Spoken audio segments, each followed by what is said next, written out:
Hemos hablado en más de una ocasión de las enanas rojas. Ya sabemos que son las estrellas más abundantes del universo en cuanto a las que están en secuencia principal, es decir, que están convirtiendo en helio el hidrógeno que acumularon durante su formación. Y son estrellas que resultan muy atractivas porque al ser tan numerosas y al ser tan longevas, viven muchísimo más que el Sol. La posibilidad de que pueda haber planetas en la zona habitable de estas estrellas que puedan haber desarrollado vida es algo que resulta muy interesante y muy importante, porque si se determina que las enanas rojas pueden tener planetas habitados a su alrededor, es posible que la vida sea abundante en el universo. Sin embargo, si se determina que las enanas rojas no pueden tener planetas habitados a su alrededor, estamos hablando de que la inmensa mayoría de estrellas del universo son incapaces de ofrecer condiciones habitables a esos planetas. Y por tanto, ¿cómo se puede determinar si es un escenario o es otro? Entendiendo mejor cómo son las estrellas de este tipo. Y se ha publicado un estudio en el que se analiza el comportamiento de 177 enanas rojas y la verdad es que el panorama no parece muy alentador. Vale la pena comenzar hablando del Sol. Primero porque no es una enana roja, es una enana amarilla.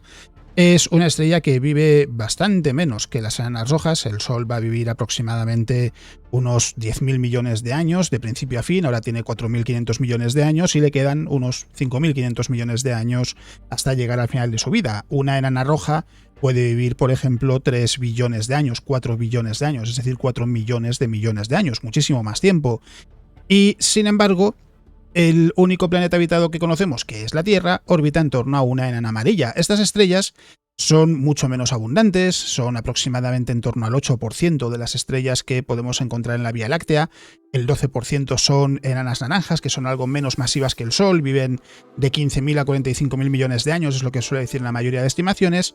Y ya por debajo de las enanas naranjas, aún menos masivas, están las enanas rojas, que son muchísimo más numerosas, son aproximadamente el 75% de las estrellas que están en fase de secuencia principal, es decir, convirtiendo ese hidrógeno en helio, como mencionaba anteriormente. Y lo interesante del Sol ya no es que sea de un tipo diferente a las enanas rojas y por eso se puede comparar y ver en qué se parecen, en qué se diferencian, más allá de lo obvio que es una estrella mucho más masiva y con una vida mucho más breve.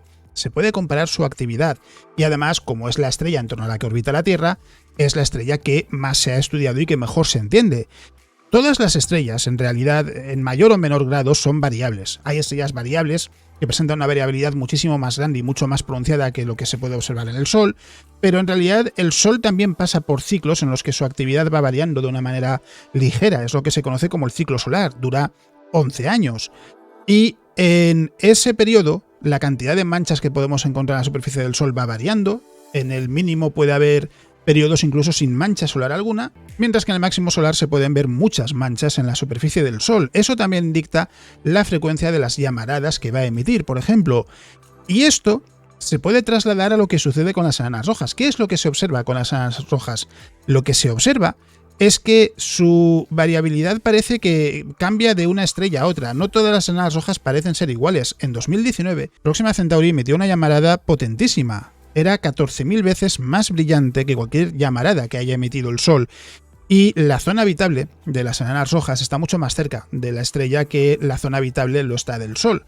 La zona habitable del Sol se dice que suele llegar más o menos, comienza en la órbita de Venus, un poquito más allá de la órbita de Venus, y termina más o menos en la órbita de Marte. La Tierra está justo en el medio de esa zona habitable, a 150 millones de kilómetros del Sol. En el caso de las enanas rojas, las estrellas son mucho menos masivas, la zona habitable es mucho más cercana. Y esa llamarada en particular, a Próxima B, que es un exoplaneta rocoso que está en órbita de Próxima Centauri, lo que se dijo es que con lo violenta que había sido esa llamarada, si hubiese algún tipo de vida en el planeta, desapareció en aquel momento, y seguramente si hubiese agua, también desapareció en aquel momento. Naturalmente, teniendo en cuenta que Próxima Centauri no es una estrella recién nacida, ya tiene su historia también, si en algún momento hubo agua o vida, desapareció hace miles de millones de años. En cualquier caso, ¿qué sucede con todo esto? Resulta que en el estudio de otras estrellas, de otras enanas rojas, se ha visto que parece que no son tan activas como pueden serlo Próxima Centauri o TRAPPIST-1. TRAPPIST-1 es una enana roja que también resulta muy interesante porque tiene 7 planetas rocosos a su alrededor, 3 de ellos están en la zona habitable, y claro, se quiere entender si la actividad de TRAPPIST-1 podría permitir que la vida pueda aparecer. no pinta demasiado bien porque también parece que es una estrella bastante violenta, que emite llamaradas muy potentes. Y lo que dice el grupo de investigadores que ha estado trabajando en este estudio, en el que ya digo, se han analizado 177 enanas rojas, es que parece que en realidad todas las estrellas de este tipo, todas las enanas rojas, incluso las más tranquilas, las que se pensaba que podían ser más tranquilas, son mucho más violentas que el Sol. Y en principio eso lo que hace pensar es que la vida podría tenerlo muy complicado. Hay que pensar en la implicación que tiene esto para la vida también. En el caso de la Tierra, la vida apareció hace unos 3.500 millones de años aproximadamente. Sin embargo, la vida compleja no aparece hasta hace 540 millones de años en la explosión del Cámbrico, como se conoce ese periodo, y por tanto es relativamente reciente en la escala astronómica. Tuvo que pasar mucho tiempo hasta que apareció la vida compleja en la Tierra. Y en ese tiempo, el Sol, a pesar de esa variabilidad de ese ciclo solar, es una estrella estable, no tiene grandes episodios de llamaradas violentas ni nada similar. Las enanas rojas, sin embargo, sí que muestran un nivel de actividad muchísimo más peligroso para la vida y además el añadido de que los planetas están mucho más cerca. Y lo que se ha intentado hacer, lo que han hecho estos investigadores es recurrir a 17 años de observaciones realizados con el espectrómetro HARPS de 2003 a 2020 de 177 enanas rojas para poder tener una buena idea de cuál es su actividad, porque en el caso del Sol, como es la estrella en torno a la que gira la Tierra, se está estudiando desde hace mucho tiempo, se tienen muchísimos datos, se conoce muy bien su comportamiento y se puede entender cuál es su evolución a largo plazo. En el caso de las enanas rojas, la cantidad de datos disponibles es muchísimo más limitada y para poder entender su variabilidad, para poder entender cómo se comportan a largo plazo, hace falta disponer de muchos datos. Y su esperanza es que recurriendo a estos 17 años de observaciones se pueda tener una mejor idea de cómo se comportan. Además, 177 estrellas parece una cantidad lo suficientemente grande como para poder alcanzar buenas conclusiones. Y la realidad es que sí, pero no, por lo que dan a entender. Lo que explican los investigadores es que lo ideal sería poder medir el ciclo de las estrellas, ver cómo se comportan a lo largo de todo un ciclo, pero claro, para eso hace falta observar durante mucho tiempo las enanas rojas, esa estrella en particular, la que se elija como objetivo, y en su lugar lo que dicen es se puede hacer algo más simplificado, algo que ellos denominan estaciones, que son periodos de 150 días. La cifra tiene sentido en cuanto a que lo que se plantea es que las enanas rojas que tengan la rotación más lenta va a ser como máximo de 150 días, y lo que dicen es, tiene que cumplir dos requisitos. Por un lado, que sea un periodo de 150 días de observación, no son 150 días continuados, que haya sido observada esa estrella 5 veces por lo menos, y que dentro de esa serie de 150 días, aunque va a haber huecos de observación, no haya más de 40 días desde la última vez en la que se observó esa enana roja hasta que se vuelve a observar dentro de esa serie de 150 días. Y al utilizar este filtro en esos 177 astros que contenían los datos de HARPS, lo que obtienen es un conjunto más pequeño de 57. Es decir, en ese proceso se descartan 120 enanas rojas porque los datos no son suficientes y con las 57 que quedan sí que se pueden hacer una idea de cuál es su comportamiento, de cómo puede ser su ciclo, y lo que dicen es aproximadamente de esas 57, las 3/4 partes muestran que a largo plazo van a tener una variabilidad pronunciada. ¿Eso qué quiere decir? Que habrá etapas en las que sí serán estrellas más tranquilas, a lo mejor más parecidas a la actividad que tiene el Sol normalmente, pero va a haber periodos en los que tendrán una actividad muchísimo más intensa, mucho más elevada, y naturalmente, si la vida parece que necesita mucho tiempo para aparecer y para desarrollarse, o por lo menos para desarrollarse, para aparecer es verdad que es más discutible. Si tenemos en cuenta que la Tierra tiene unos 4.500 millones de años y la vida apareció hace unos 3.500 millones de años aproximadamente, lo que suele decir es que la vida apareció en la Tierra tan pronto como era posible, y sin embargo luego pasaron miles de millones de años hasta que llegó la vida compleja. Es lógico suponer que si a largo plazo en la escala astronómica no es miles de millones de años, es más bien millones de años, decenas, cientos de millones de años, pero no es 15.000 millones de años, si a largo plazo estas enanas rojas varían su actividad de una manera muy pronunciada, lo que quiere decir es que aunque la vida a lo mejor sí puede aparecer en esos planetas, la vida microbiana, tarde o temprano llegará una gran llamarada que acabará con las condiciones habitables de esos planetas. Y lo que dicen es que los datos que tienen, a pesar de ser 17 años de observación, no son suficientes para llegar a conclusiones definitivas, pero en principio sí son lo suficientemente robustas como para sospechar que la inmensa mayoría de enanas rojas van a tener periodos de actividad mucho más intensos y periodos de actividad más tranquilos, sí, pero los preocupantes son esos periodos tan intensos porque son capaces de emitir llamaradas mucho más potentes que las del Sol, y como los planetas en la zona habitable van a estar mucho más cerca, la posibilidad de que haya vida es prácticamente nula, porque ya digo, aunque llegase a aparecer en algún momento, en cuanto llega una de estas grandes llamaradas, arrasa con todo. Y eso además es que se observó en 2019 con Próxima B. No se sabía si en Próxima B podía haber vida, pero si la había, vamos a imaginar que en Próxima B hubiese vida hasta que llegó esa llamarada en 2019, quedó arrasada. Si, suponiendo que hubiese vida, lo más probable es que no la hubiese, desapareció en ese momento porque esa llamarada fue demasiado potente para el planeta. Y lo mismo con el agua que pudiese tener en su superficie, si es que tenía agua, que de nuevo seguramente lo más lógico es pensar que no la tenía.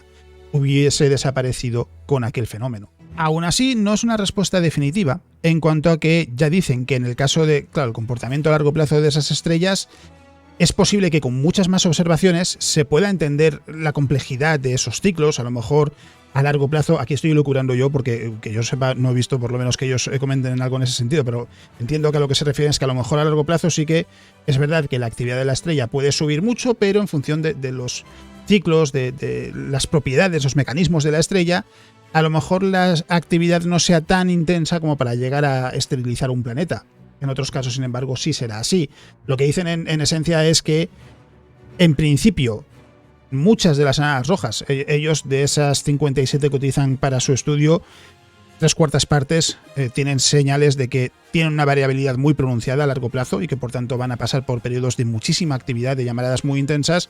Basándose en eso, lo que dicen es que parece que la inmensa mayoría de enanas rojas va a ser capaz de emitir llamaradas muy potentes y que los planetas que estén en su entorno no van a tener posibilidad alguna de desarrollar vida.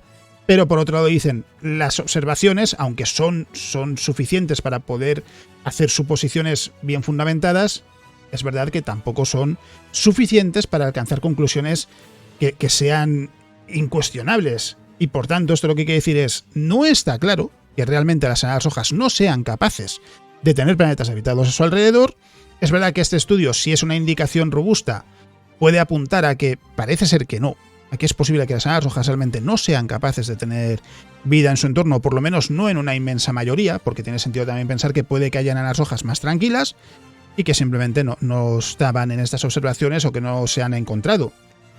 O simplemente que por condiciones, por estar en un sistema binario, por lo que sea, haya algo que mitigue ese nivel de variabilidad y que las llamaradas que puedan emitir no sean tan intensas, que las condiciones puedan ser mejores. Es decir, hay supuestos que seguramente no se pueden cubrir todavía, que no se podrán cubrir mucho tiempo porque en esencia al final lo que dicen es hace falta mucha más observación. Y esto lo que quiere decir es, respecto a la posibilidad de que haya vida en torno a enanas rojas, no está claro, pero este estudio y otros trabajos hacen pensar que puede que las enanas rojas realmente no sean las mejores estrellas para tener vida. Sabemos que las enanas amarillas lo son, porque hay vida en torno a una enana amarilla. El Sol es una enana amarilla y tiene un planeta habitado, así que no es absurdo pensar que habrá otras enanas amarillas que podrían tener vida a su alrededor. Pero no son las estrellas más abundantes del universo, esas son las enanas rojas y esas son las que pueden afectar a la abundancia de vida en la Vía Láctea y por extensión en el universo. Así que veremos qué es lo que se cuenta en el futuro, pero de momento el panorama, si nos dejamos llevar por este estudio, no parece demasiado alentador. En fin, veremos qué es lo que sucede. De todos modos, habiendo dicho esto, lo que quiero hacer es recordaros que ya habéis visto que he puesto los recordatorios habituales a lo largo del vídeo, que ya sabéis que estoy subiendo ya esos vídeos diarios a YouTube y a redes sociales, que espero también que os sirvan como fuente de información para cosas que no dan para un vídeo más largo. Por ejemplo, he subido el vídeo del asteroide 2023 DW, que está dando mucho que hablar porque la NASA ha dicho que podría chocar en 2046, al menos según algunos medios casi parece que era una colisión inevitable, y en realidad lo que decía la NASA es que ya en su primera detección era una posibilidad entre 670. En el momento en el que grabo este vídeo es en la NASA 1 de 770, una posibilidad entre 770, y en la Agencia Espacial Europea ya es una entre 1584 y va a seguir bajando, porque a medida que hay más datos disponibles se puede refinar mejor la órbita y se puede ver que la posibilidad de que choque con la Tierra es muy baja. Pero aún así, pues bueno, ha llamado mucho la atención y claro, es algo que da para un vídeo breve, no da para mucho más, y también son una buena fuente de información que os puede resultar muy útil. Así que nada, ya sabéis que me podéis encontrar en redes sociales, en Twitch, en el blog y que tenéis los libros, etcétera. Y por tanto, lo único que me queda decir, como siempre, es que si estáis viendo el vídeo en fin de semana, espero que disfrutéis de lo que quede de fin de semana. Que si no es así, espero que no quede mucho para que podáis descansar. Y que eso es todo lo que os quería contar en el vídeo de hoy. Nos vemos.